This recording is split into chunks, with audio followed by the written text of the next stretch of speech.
उठा उठा या होए बेटी भैले भेनुसार। अरे बन पैसी कटिया हो बेटी रेंगनी के काट।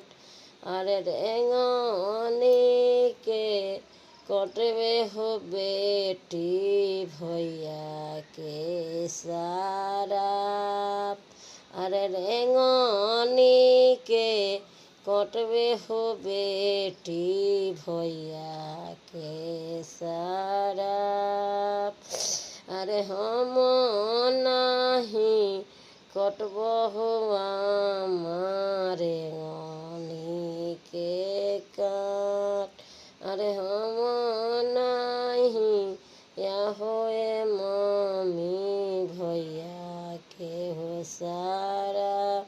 अरे मोरो भैया हमें मम्मी पशु खावार।